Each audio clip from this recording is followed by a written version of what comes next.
If you can hear me, that's great. I'm just checking my email to see if anybody has had problems finding this. Okay, Mike Muad'Dib sees the link now. Great name, Mike Muad'Dib. And give me 60 seconds just to make sure everybody's finding this. Let people pop online. Looks like we're doing good.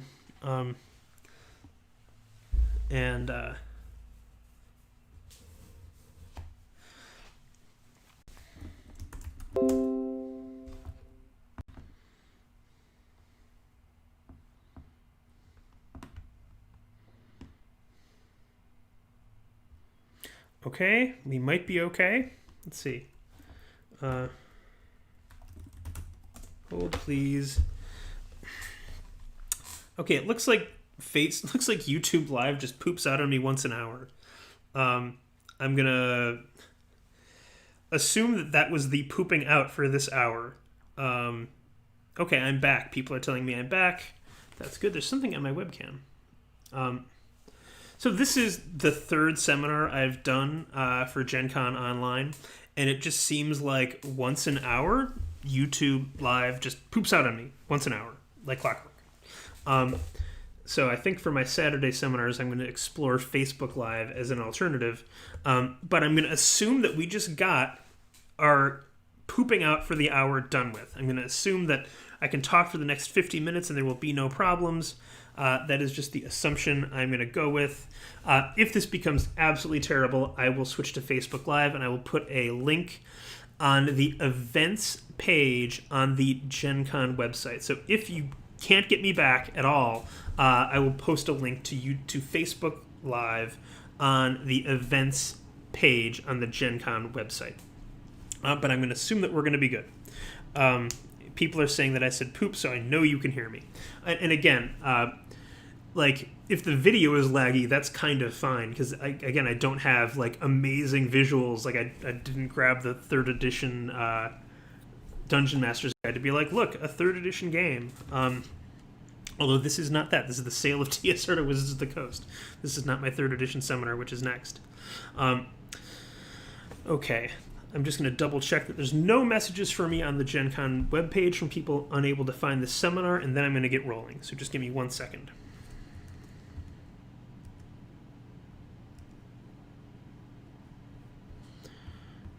Okay.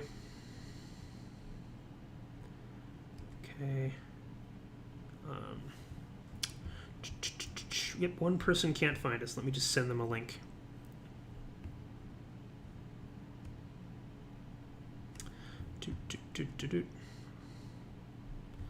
And TSR, sale of TSR to Wizards of the Coast. And there's the link. Okay, I can see me, that's good. I'm just gonna get out of here now. Apply, here you go. Here you go, Tom Condor. All right. No messages saying they can't find me there. This seems to be working. Okay. So, all of my seminars are being recorded. The audio will appear on the Plot Points podcast, and the video will, I think, live on this channel as long as I'm not too embarrassed to have it up there. But please, feel free to share these seminars around. My first seminar was on my theory of role-playing game adventure design. My second seminar was on why TSR failed. And this seminar is on the sale of TSR to Wizards of the Coast. And I'm going to get going, because, again, I have a lot to say. I'm going to say the thing I said before, because about 30 more people have joined us. YouTube Live seems to poop out once an hour on me, but it's already pooped out this hour, so I think we're going to be good for this seminar. If this goes down and you cannot find me, if the YouTube stream just doesn't come back, I will start a Facebook live stream, and I will put the link in the events page on the Gen Con website. So if you just can't find me, that's what's going on. All right, with that, I'm going to launch right in here. All right, this is the sale of TSR to Wizards of the Coast. So, hello, I am Ben Riggs. I'm a writer, teacher, podcaster. I've written for Geek and Sundry, and you can find more of my madness on the Plot Points podcast. I have a book on role-playing game adventure design called Encounter Theory that's up for an Any tomorrow night, and it is on sale on DriveThruRPG right now. But for the last 3 years, I've been writing a book on the sale of TSR to Wizards of the Coast. Now, if you're a publisher listening to this and you think that sounds like an amazing idea for a book, my agent, Susan Velasquez at the Jabberwocky Literary Agency, would love to talk to you. I should also say right now, please turn in your ticket electronically. If you go to this event's page on the Gen Con website, you will find in the upper right-hand corner a little thing that says Turn in Ticket. Please turn in your ticket. So, let us continue. And no con cred either. Okay, Pete. Every time I look over there, I'm just checking the stream. And I just like to do that because, again, I can't... It's so weird not having an audience, so I just like to look over there and make sure everything is fine. So if you see me do that, that's what I'm doing. By 1997, TSR was in dire straits. The company that had started the role-playing game industry and published the most recognizable product in the field was in trouble. Yet due to years of mismanagement, the company found itself in $30 million in debt in a year where the company only grossed $40 million. Due to, and I should say those numbers again. They were $30 million in debt and grossed $40 million. Due to this massive outstanding debt, TSR had laid off dozens of employees the Friday before Christmas in 1996. Worse yet, from the point of view of gamers, it had used the copyrights of a number of AD&D and D&D game books as security on bank loans, meaning that if TSR went into bankruptcy, who owned D&D would become a fraught question that could be resolved only by lawyers and judges. To give you just one nightmare example, the copyrights to the Player's Handbook, the Dungeon Master's Guide, and the Ravenloft campaign setting were all used as collateral on a promissory note from Random House to TSR, signed by TSR COO Willard Martins in June of 1996. If TSR went under and Random sold those copyrights to 3 different organizations, who would own D&D? How do you publish Ravenloft material without using the rules in the Player's Handbook and the Dungeon Master's Guide? And if you own the copyright to the Dungeon Master's Guide but not the Player's Handbook, what good is it? Chaos could have ensued. It could have destroyed the game. But to other companies, this fraught position of TSR represented an opportunity. And the first person to successfully act on it was Bob Abramowitz. Abramowitz was a former TSR employee who worked at the company in the early 1980s when D&D was selling like hot dogs at a ballpark, and the satanic panic raged. Abramowitz is a real raconteur. He's a man with $1 million tongue. The story of his accomplishments shows that his ability to convince people to do what he wished was his business superpower. It was a friend at the golf course that brought Five Rings Publishing to Bob Abramowitz's attention. Five Rings Publishing in the 1990s had a collectible card game you may have heard of called Legend of the Five Rings. It was set in a medieval fantasy Asia with mechanics significantly different from those contained in Magic the Gathering. The first printing of the game cost $163,000. The company tried to raise the money to print the game for most of 1995, but it failed. To cover the costs, one partner put in $100,000 of his own money, and another partner's parents mortgaged their house to pay the rest. Now, Five Rings wanted to publish an expansion for the game called Shadowlands, and more money was required. Intrigued by its promise, Bob Abramowitz agreed to become the company's CEO. He went forth to raise the money necessary for the company to print Shadowlands.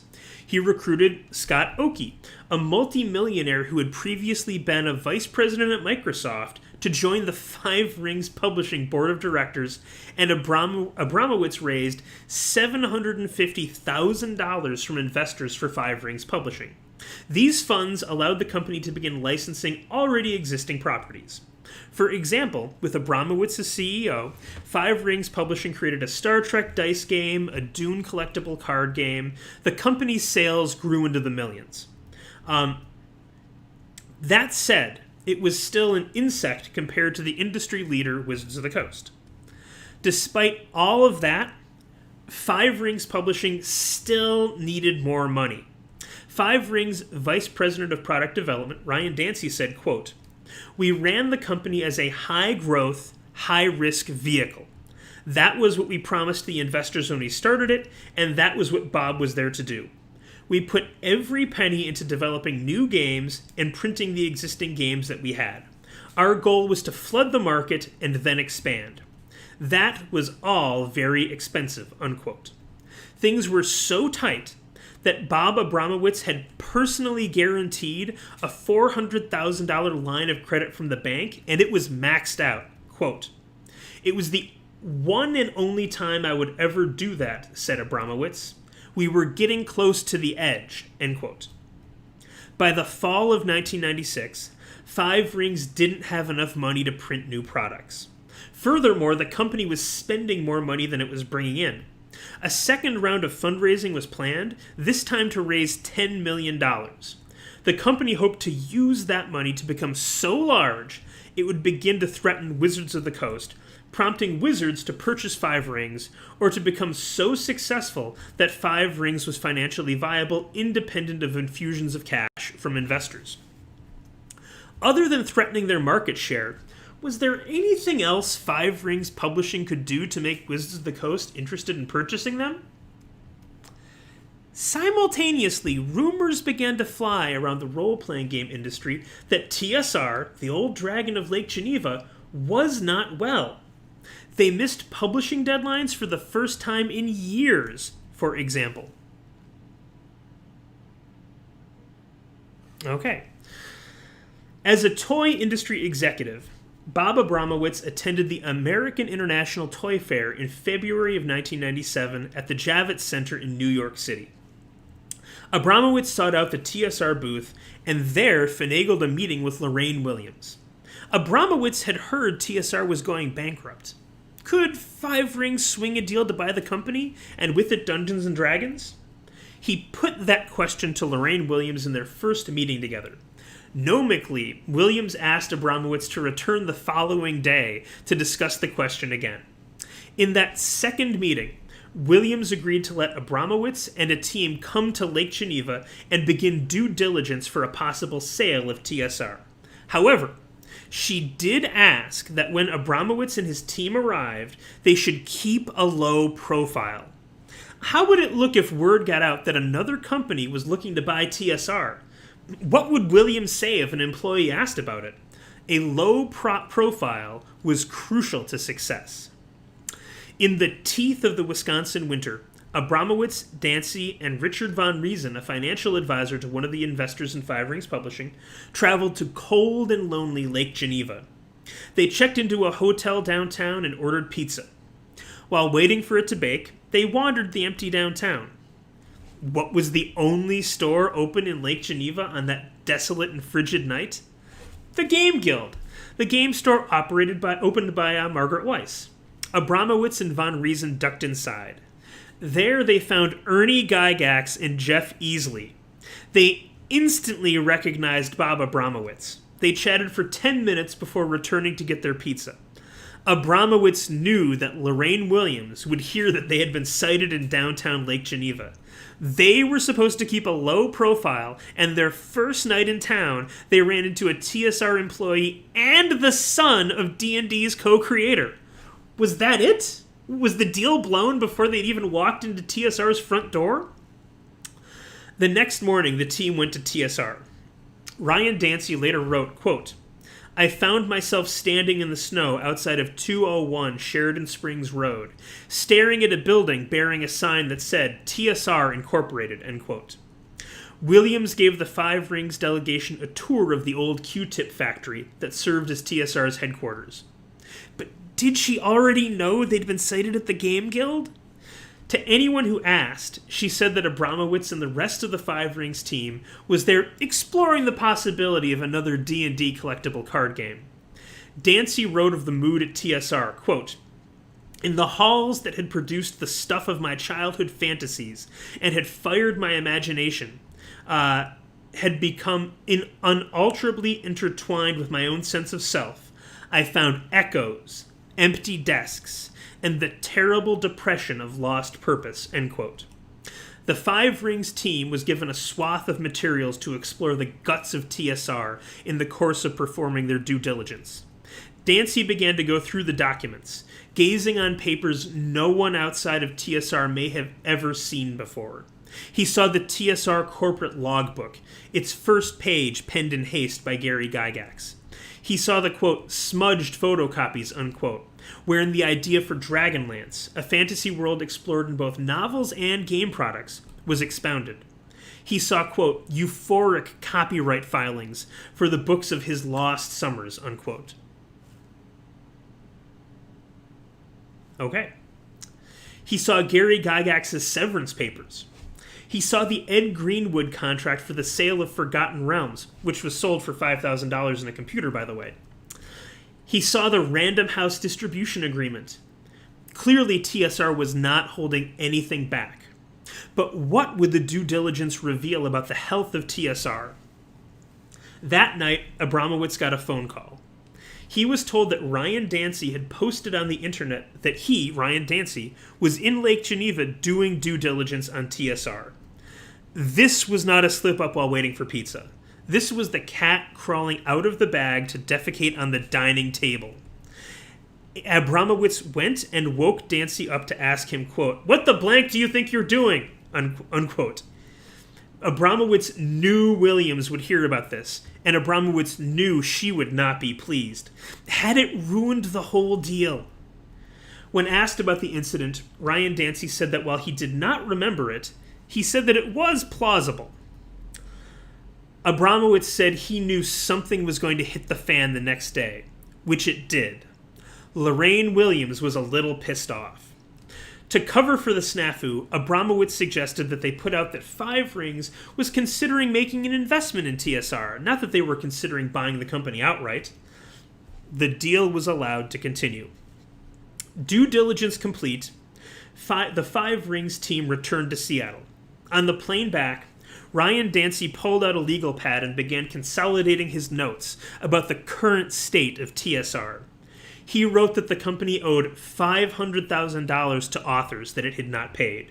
He wrote that TSR had lost $4.3 million so far that year, and they were only a few months into 1997. He wrote that TSR's debts totaled approximately $30 million, owed to Random House, various printers, vendors, and banks. He wrote, quote, "Random House returned $14 million worth of product in 2 years," end quote. In short, TSR was a company in terrible shape. If the company had been a person, they would have been slowly bleeding to death in the wilderness, with no hope of staunching the blood flow. Despite the massive amount of debt TSR owed, and the fact that Five Rings Publishing would have to assume those debts with the deal, Abramowitz agreed to pay approximately $25 million for TSR. This was formalized in a letter of intent. The acquisition of TSR and D&D would give Five Rings Publishing new intellectual property to exploit, and likely make it the industry leader in the creation of role-playing games. However, with the company line of credit already maxed out at $400,000, how would Five Rings be able to find the $25 million it would take to buy TSR? Bob Abramowitz told me that he believed it would take him months to raise that kind of capital. Ryan Dancy told me that he, Dancy, was entirely uncertain that Five Rings could have ever found the kind of money which would have allowed Five Rings to buy TSR. Furthermore, Wizards of the Coast was still looming over all with their domination of the collectible card game market. Why not sell TSR to Wizards as long as they were also willing to buy Five Rings along with it? And merging with the competition is one way to eliminate competition, isn't it? As Yosemite Sam said, if you can't beat them, join them. And Wizards was clearly sitting on piles of cash. Bringing them on the deal would solve the problem of how to pay for TSR. Bob Abramowitz approached Peter Adkison, CEO of Wizards of the Coast and current owner of Gen Con. Thanks, Peter, for putting this online. As Abramowitz tells the story, at 7:30 a.m. on a Friday morning, he met Peter Adkison for breakfast at a diner on Broadway in Seattle. Abramowitz said he had a letter of intent to buy TSR, and if Wizards wanted it, if Wizards wanted in on the deal, Wizards would have to agree to lend Five Rings $1 million and buy Five Rings along with TSR. The final price for Five Rings Publishing would end up being $3.85 million. Five Rings would also become the only avenue for Wizards to purchase TSR. Wizards could not cut Five Rings from the deal and still purchase TSR. The two parties agreed to the terms discussed, and a cool $1 million flowed into the coffers of Five Rings Publishing. The company paid off $400,000. The company paid off its $400,000 line of credit and put $600,000 in the bank. It's worth noting that Peter Adkison does not remember this breakfast story the way Peter Adkison and Ryan Dancey remember it. Bob Abramowitz called Peter Adkison on the phone and said, "Hey, I'm going to fax you something and then you're going to loan me $1 million." And Peter Adkison did something like laugh. Bob Abramowitz then faxed the letter of intent over to Peter Adkison. And Peter called back and said, "Okay, where do we send the check?" And that's how the deal went down. But both Peter Adkison, Ryan Dancey, and Bob Abramowitz, even though they remember different ways of the deal going down, all agree on the core outline of what the deal contained, which is $1 million loan to Five Rings Publishing to get in on the deal, and that Five Rings would then become the only avenue for the purchase of TSR by Wizards of the Coast. And Peter Adkison, since you're here, if I said anything wrong there, please let me know in the show notes here. I'd love to hear if I messed anything up there, but I think I accurately related that. Adkison said he was, quote, elated, unquote, to have the opportunity to buy TSR. It was, he said, quote, a dream come true, unquote. He was so excited about buying TSR that he worried his emotions would cloud his decision-making and lead him to acquire TSR, damn the consequences, instead of doing what was right for Wizards of the Coast. The Wizards of the Coast Board of Directors had two major concerns about the possible purchase of TSR: management and price. Let me just check the feed here. Okay, looks like things are going well. The Wizards of the Coast Board of Directors had two major concerns about the possible purchase of TSR: management and price. TSR was $30 million in debt by the company, and yes, Wizards would get D&D, but they would also be purchasing every cent of that debt. Which begs an obvious question. Why not just let TSR go bankrupt and then buy it? Adkison countered by saying, quote, "We want to buy TSR now, before we lose momentum, before employees start leaving, and before intellectual property starts walking out the door," end quote. The other concern was that Wizards of the Coast lacked management depth. Vince Calori, Adkison's mentor from his time working at Boeing, was brought on to help. With Wizards on board and the future of Five Rings secure, Abramowitz and his lawyer had to fly back to Lake Geneva to tell Lorraine Williams he'd negotiated a deal to sell TSR to Wizards of the Coast, a company she reportedly loathed. Abramowitz went to Lorraine Williams' office alone. He left his lawyer outside. He made sure no other TSR people were present for the meeting. Whatever happened, Abramowitz didn't want to cost Lorraine Williams any face by having this conversation with even the smallest of audiences. Abramowitz recalled saying, quote, Lorraine, we want to live up to this deal, but some things have changed. You're not going to like what I'm going to say, but I want you to hear me out because I think it's the best solution for all three of us." She said, "3 of us?" Abramowitz explained that Wizards of the Coast, and with it Peter Adkison, was taking over the deal to purchase TSR. Williams reminded Abramowitz that she did not like Peter Adkison. According to Abramowitz, she, quote, "didn't like what he had done to the industry," unquote.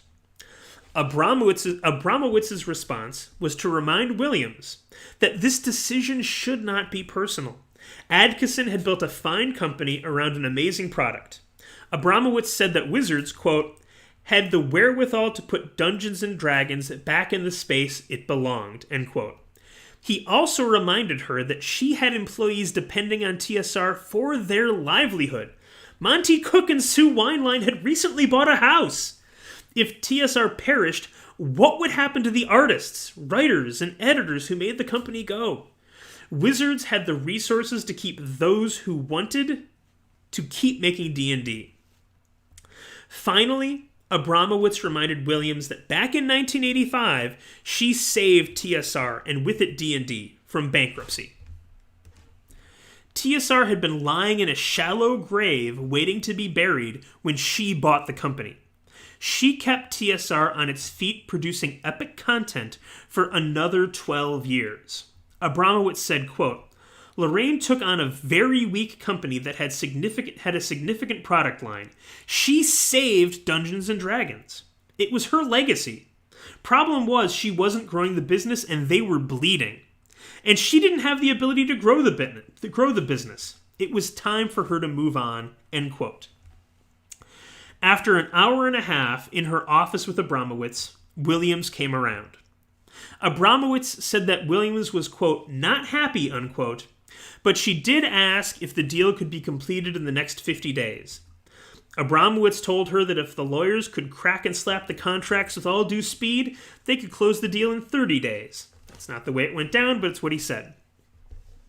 After negotiating with Williams about purchasing her company for millions of dollars, and then informing her that he would be passing the deal on to a man she detested, Abramowitz said of his time with her that, quote, "Lorraine was great. She was a very proud person with a huge family history. Personally, I enjoyed my time with her. Very professional, very smart, very proper," end quote. The decision to sell TSR to Wizards is another moment where Lorraine Williams made a choice which has benefited the nation of geeks for decades to come. For example, a rumor was going around TSR in early 1997 that the company would be sold to Random House.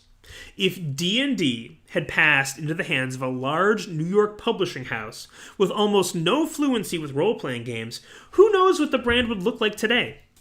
But because Williams chose to sell to Wizards, which was populated with D&D fanatics, the geek faithful would receive an amazing 3rd edition of the game designed by Jonathan Tweet, Skip Williams, and Monty Cook, as well as the open gaming license, which would allow anyone, even you, dear listener, to write, publish, and profit from the creation of D&D material.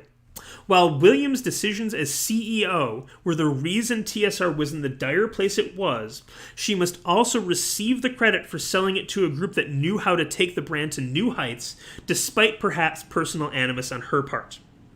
Let me check the stream. Okay, we're looking good. All right. The next day, Abramowitz flew back to Seattle, and Peter Adkison and his team took control of the deal to purchase TSR. Now, Adkison had to negotiate a new letter of intent with Lorraine Williams. Quote, "As is often the case, letters of intent can take on a life of their own," end quote. Both he and Williams had things they wanted, and the letter began to look more like a draft of a deal to buy the company as time went on. One day, while negotiating with Williams, Adkison entered the TSR building, and a receptionist greeted him with a pall upon her face. She said, "Miss Williams needs to talk to you right away." Adkison thought, uh-oh, something's up. He was ushered into Williams' office and sat down. There, the CEO of TSR looked at him with an expression of all seriousness. She cut right to the chase. "Peter," she said, "I hope this doesn't kill the deal, but I cannot include Buck Rogers in the sale." Buck Rogers? Buck Rogers? Adkison had no interest in Buck Rogers. Almost nobody did. TSR had been putting out Buck Rogers material for years, and it always sold abysmally. If Williams' family hadn't owned the Buck Rogers IP, it is difficult to imagine TSR would have ever sought out such a moldy, age-worn property. Telling Adkison he didn't have to buy Buck Rogers to get TSR was like telling him he didn't have to eat a worm to get the company. But Adkison did not let that show. He kept his business negotiation face on. Quote, "I feel like that was one of my best poker face moments," end quote, Adkison said later. He replied to her and said, "Well, of course, that's going to affect the final price." Lorraine Williams nodded. Quote, "And I think we got $500,000 knocked off the price because Buck Rogers wasn't part of it," Adkison said. The due diligence period was a somewhat awkward time for Adkison. He was in the TSR offices for several days at a time, and people knew he was there, and people knew who he was, but he couldn't tell the TSR staff that he was working on buying the company and becoming their new boss. And even though these people were his nerd heroes, it wouldn't have been appropriate to go hang out with the TSR staff after work. Instead, Peter Adkison spent several evenings with Gary Gygax. The pair sat on Gygax's porch, playing classic war games like Overlord and Battle of the Bulge. They didn't talk TSR. Adkison didn't ask Gygax what he thought should be done with a third edition of D&D. Instead, the pair just hung out and played games. It was delightful, Adkison said of those nights. In negotiations, Adkison described Lorraine Williams as focused on, quote, "decorum and process, which I tried my best to respect," unquote. He said there were tense discussions, but he didn't remember them being, quote, "particularly pleasant or particularly unpleasant," unquote. On Thursday, April 10th, 1997, Wizards of the Coast and TSR signed a letter of intent. That day, Wired magazine ran an article entitled "Disaffected Fans Cheer D&D Buyout." The article said, quote, "Employees knew the company was in trouble, but had no idea it was being sold until the news broke Thursday. The feeling now," one employee says, "is one of relief. Quote, the growth of Magic has been due to their marketing, starting up tournaments, and keeping it competitive. They'll probably take TSR properties and use them more effectively," end quote. Now, Adkison could really begin to know the company he was buying. Adkison's favorite memories of that time were meeting the TSR staff. These were the women and men who had discovered unknown worlds of delight, from the sands of Athos to the mists of Ravenloft. Adkison was not just a CEO acquiring a new company. He was also a fan of D&D gaining control over the game. Adkison said that after all the negotiation, and minusing Buck Rogers, that the final price of TSR was, quote, "over $30 million, including the debt. The shareholders didn't get much," end quote. And again, according to the Five Rings Publishing due diligence documents, TSR was in about $30 million of debt. Adkison also said that Wizards had very little success negotiating down any of TSR's debt, which means that with that selling price, Lorraine Williams likely made very little money in the sale of TSR. In October of 1985, Lorraine Williams bought all of the Bloom family's TSR stock and exercised an option to buy 50 more shares for $300, allowing Lorraine Williams to take control of TSR for $591,800. By the end of the year, Gary Gygax also sold her all of his stock. Even with such a modest investment of her own capital in TSR, it appears she may have lost money on the purchase. Now, her salary, the payments TSR made to use the Buck Rogers copyright, all of those things could have pushed Lorraine Williams' time at TSR into the black, but all the evidence indicates that running TSR was no great financial windfall for Lorraine Williams. On the other side of things, the purchase of TSR didn't even stretch Wizards of the Coast's bank account. Peter Adkison said, quote, "We had a lot of cash, so we did not have to take on financing to pay for these costs. We paid for everything out of cash flow," end quote. On Monday, June 2nd, 1997, the final paperwork was signed. By the occult power of legally binding contracts, pieces of TSR moved invisibly from one owner to another. The stocks of the current TSR shareholders were transferred to Wizards of the Coast. If reality were arranged to reflect the importance of events in the high spheres of nerd culture, strange lights would have been seen in the sky. Hikers might have glimpsed a long-necked monstrosity cutting through the waves on Lake Geneva. That afternoon, perhaps, it would have rained frogs. Night shrieks or maybe hosts of angelic choirs would have disturbed the sleep of the locals, announcing that tomorrow things would not be like they were yesterday. Possession of those stocks gave Wizards control of TSR. The company that began the role-playing game industry was now owned by the company that began the collectible card game industry. The next decades of D&D's history turned on this one deal. Let me check the stream. Things look okay. All right. Which brings us to Tuesday morning, June 3rd, 1997.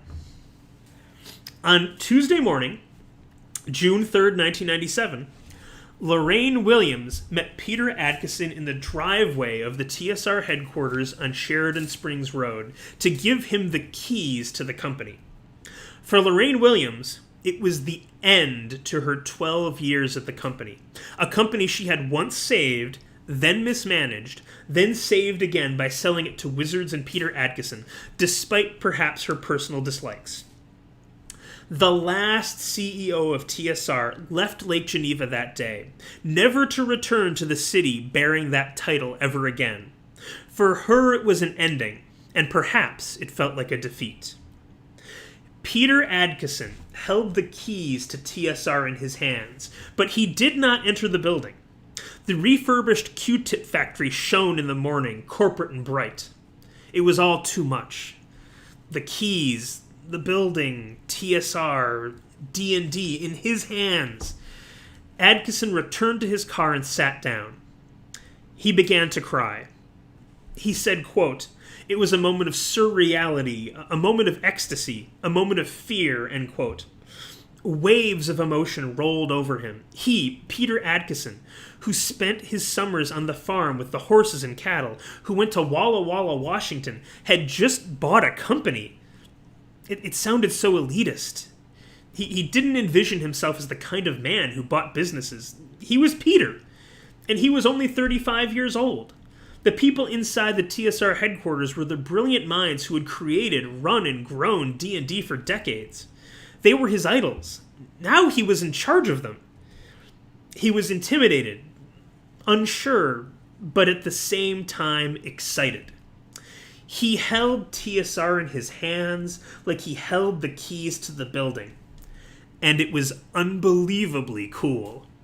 Man, Adkison thought, I better not fuck this up. Wizards employee Lisa Stevens, now publisher at Paizo, was also there that morning. She said her emotions were much less complicated. She described walking into TSR in June of 1997 as, quote, triumphant. It was like buying your childhood, end quote. Adkison collected his nerves in his car and went inside. There the receptionist stood as he entered, a ball of nerves herself meeting the new boss.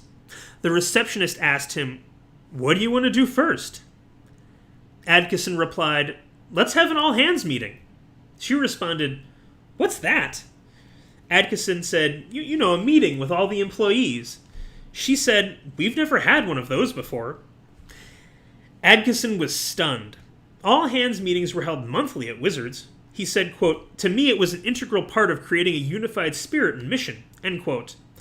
The receptionist asked him, "Where shall we have it?" He replied, "You know the building better than I do. Pick a place."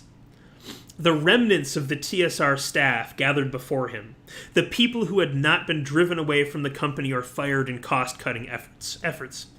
Steve Winter, Dale Donovan, Sue Weinlein, Monty Cook, Bruce Cordell, Skip Williams, and Bill Connors were all there. Peter Adkison felt nervous standing before the assembled TSR staff. He said, quote, "And I have no idea what I said, really, other than welcome and some encouraging words," end quote. The TSR staff had a plethora of reactions and recollections of the meeting. Some were worried. Some thought Adkison's comments were nebulous, but that a purchase by Wizards of the Coast was a positive path forward. Some remembered him sticking up for Lorraine Williams, saying he didn't want to hear anyone bad talking her.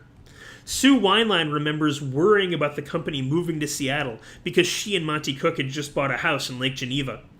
But the one thing everyone I interviewed about this meeting recalled with clarity was the song Peter Adkison made them sing. Since fear and uncertainty pervaded the room, and he himself was nervous, Adkison decided to have the TSR staff sing the Wizards of the Coast company song. He hoped it would loosen everybody up. The song is a jolly number about a father's advice to his son for the care and feeding of a severed human head. Now the TSR staff raised their voices in song, warbling out a tune about the severed human head. By the end of the song, Adkison's face was red and the room giggled. The message of the moment, according to Lisa Stevens, was, quote, "We may be executives from Wizards of the Coast, but we're gamers and we're geeks, and we're a little bit goofy at times," end quote. For the TSR staff, the song landed differently. Peter Adkison was sure enthusiastic about it, and he was the new boss, so everybody piped it out as best they could. Who'd want to send the message that they weren't a team player in the first meeting with the new boss, who could be looking to let people go? But it was about a human head, and tied into old Wizards of the Coast lore. It was a strange start, one which Sue Weinlein would see as a prophecy for much of what was to come in the future of TSR at Wizards of the Coast. She said, quote, "It was the first sign that this might be a challenging integration," unquote. Lisa Stevens spent the summer of 1997 in Lake Geneva. But when she'd left Seattle... Sorry, let me start that over again. Lisa Stevens spent the summer of 1997 in Lake Geneva. But when she'd left Seattle, she'd only packed for a weekend.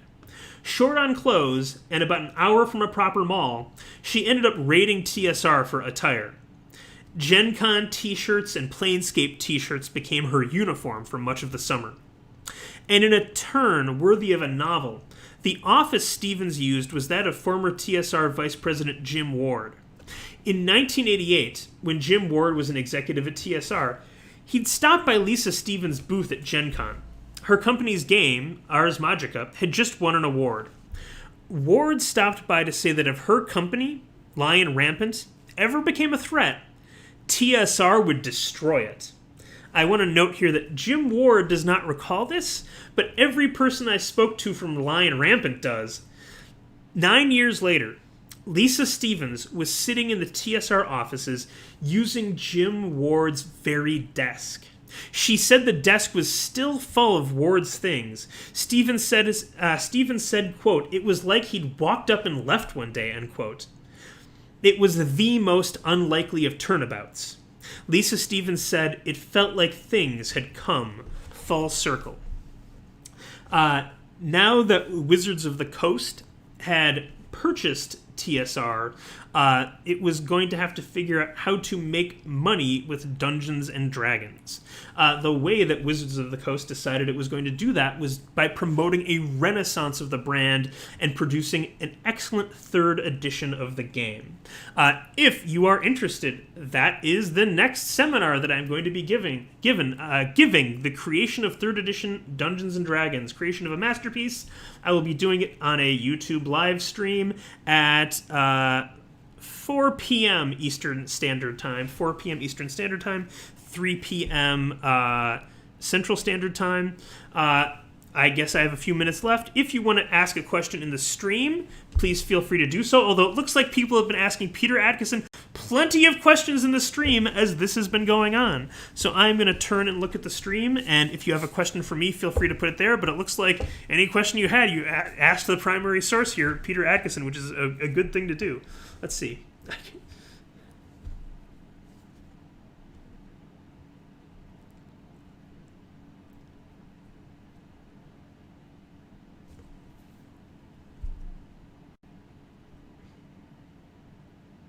4 a.m. Manila time. My God, I'm so sorry. Manila? That is rough. So I should mention that this is definitely going to be on this YouTube channel. I'm going to release audio from this cleaned up a bit on my podcast, Plot Points. I should also say, if you find me amusing, I have a podcast called Plot Points where you can find my material. We take role-playing games seriously. On Twitter, I'm at @BenRiggs_. I'm on Facebook. I have a book on DriveThruRPG right now called Encounter Theory. And again, like this book on the sale of TSR to Wizards is basically done. It's about 135,000 words, which is a little bit too long, and I'm not doing any more work on it until I have a publisher, because if a publisher says you have to cut 30,000 to 60,000 words, I don't want to do any more work just to have to cut it later, so I'm kind of paused and working on it, even though it's in the main done. I keep saying I have a second draft complete. So if you're wondering, where can I learn more about this? Right now, the only answer is my podcast, where I've released a lot of material like this over time. So you do want to look there if you want to hear more stories from the olden days at TSR and Wizards of the Coast. All right. Let's see. Any questions here? Peter Adkison says that if I ever want to record him singing the Wizards of the Coast Company song, he'd be happy to do it. I'd love to hear that sometime. We'll have to set that up after Gen Con is complete. Let's see. Hopefully you can... time to subscribe. Great info. Well done. Any other questions here? Let's see. Go up this chat a little bit. Loved it. Very interesting from another Milwaukee resident. It was great. Thanks so much. Take Peter Adkison up on it. I will. All right. It looks like everyone is just absolutely happy with this. Was there one question there? Get the publisher that TSR used to have. I think that is going to be a difficulty. I mean, the book goes into the nuts and bolts of Random House contracts, because they were found in federal court records by a historian named Michael Kalia. And I don't know how Random House would feel about publishing a book that gives details of contracts, even if they were signed in 1979 by Gary Gygax. It would not surprise me if that content made this have a harder time finding a publisher.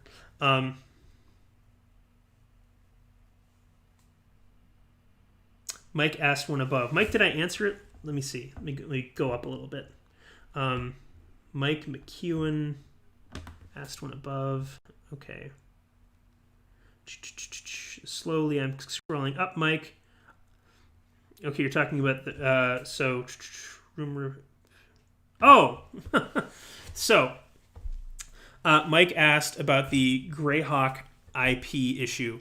I am unaware of what that currently is, but whatever the issue is, I mean, Peter Adkison told me that he got both Dave Arneson and Gary Gygax to sign over all their rights to D&D IP soon after the purchase of TSR by Wizards. You know, he wrote them both 6-figure checks, and they said that they were giving up all interest in the D&D property. So any IP issues with Greyhawk would have to have emerged after that, unless there's something I don't know. Also, though, just so you guys know, my period of knowledge really is 1985 to August 2000. The release of third edition in August 2000. Once you get outside of that 15 years, you either want to talk to John Peterson for the stuff before that, or Shannon Appelkline. So it might just be that I don't know the answer to that. So sorry, Mike, that I don't have a brilliant answer. With that, I am going to say, was there any property from TSR that was not acquired? Only Buck Rogers. Everything else was purchased by Wizards. All right. I am going to have to end this because I'm going to go start my next seminar. If you're interested, again, it'll be on YouTube Live. It'll be on the creation of third edition. I'm going to go get a cough drop, drink some water, and I'll see you in 10 minutes. Bye-bye.